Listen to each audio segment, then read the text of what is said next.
Hi, I'm Brian Alverson. I'm a professor of pediatrics at Hopkins and the fellowship director for the Fellowship on Pediatric Hospital Medicine here at Hopkins in Baltimore.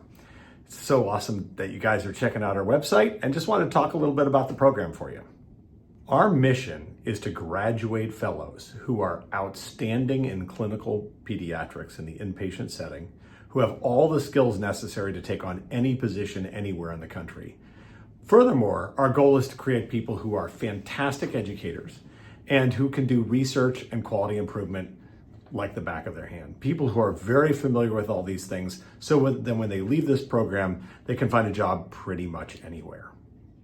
The real principle here is we're trying to graduate people who can be leaders in the field of hospital pediatrics. To get there, one of our core values is really autonomy and guidance. We want to give you the opportunity to spread your wings when you're ready to do so, and give you the opportunity to do and see the things you want to see, but also provide you the guidance necessary for you to understand what you actually need to do in order to get where you want to go.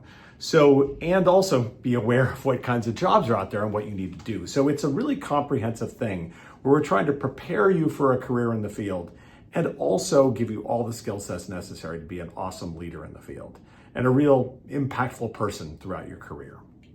The PHM faculty at Hopkins is a team, and we're going to work together to get you where you need to go. We have expertise in a wide variety of things.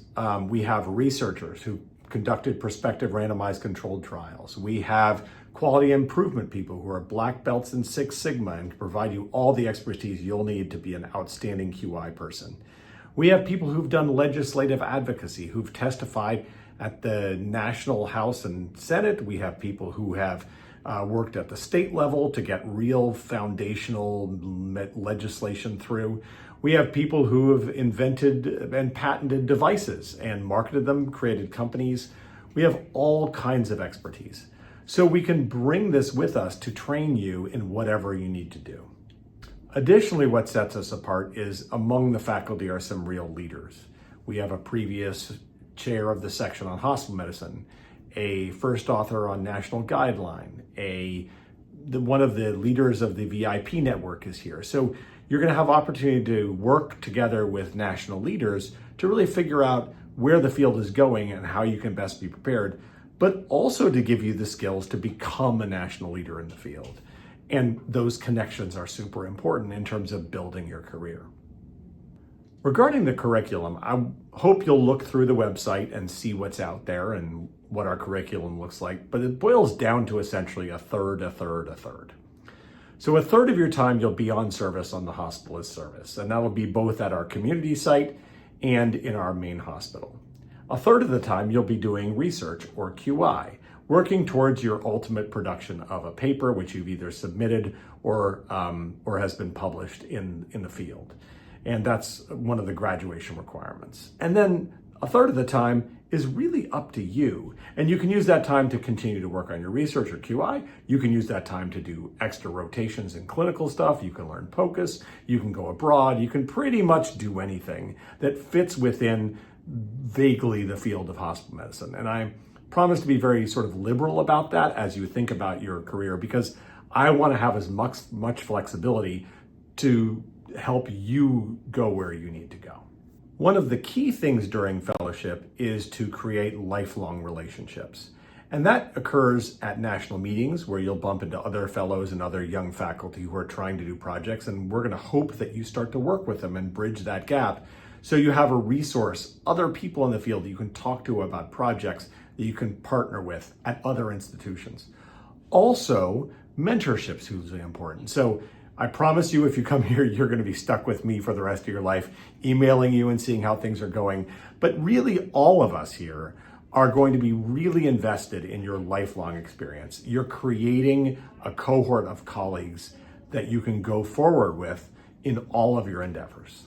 Wellness is critical in our careers, in everything we do. And wellness is more than just having the time to go out with friends on a Saturday night.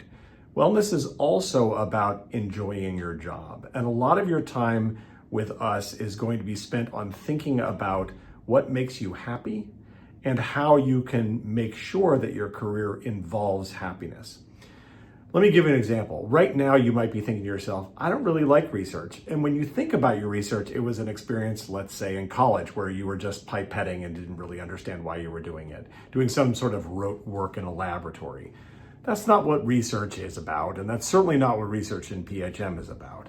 Research in PHM is about finding a problem and wondering how to fix it. Just today, we were asking, well, if aprepitant is better for cannabis hyperemesis. Has anybody studied this? Should we do a retrospective cohort study? If we figured out it was, we could be massively impactful in terms of shortening hospitalization for those kids who come in with hyperemesis. And that was just today's thought. So there's lots of opportunities to ask these kinds of questions and answer them so that we can really improve the lives of children. Flip side, if you're into QI, it may be that you know that steroids aren't indicated in bronchiolitis, but everyone's giving them anyway. How can you change culture in a hospital to get people to accommodate and do more evidence-based care? These are the kinds of skill sets that we want to engender. And by engendering those skill sets, by having fun answering questions, you start to create wellness by virtue of the fact that you're enjoying your work. The goal here is to maintain happiness in your career, and by doing and finding a way to work that into your career, it creates wellness in the face of a full-time job. And that's one of the big things we have to work on together. So one question you might be asking is Hopkins the right place for you? I don't know the answer to that question. What I can say is we are looking for people who enjoy learning. We're looking for people who enjoy the process. We're looking for people who want to have fun during fellowship and not just view it as a step in the right direction to some necessity that they haven't really considered carefully. I would love to take people who have extreme experience in research or QI and beef things up. I would also like to take people who are excited to learn and have no experience and want to start from scratch. And we will walk you through the process. We will hold your hand. There won't be any mysteries. We can get you to the point where you're comfortable with those things. We're also really interested in people who are thinking outside the box. Maybe you want to do global health. Maybe you want to do something else. We'll work with anyone who's interested in pursuing something because we have such an amazing, varied team. We can accommodate learning in all kinds of areas. I hope that gives you a good general introduction. Look through the website, check things out.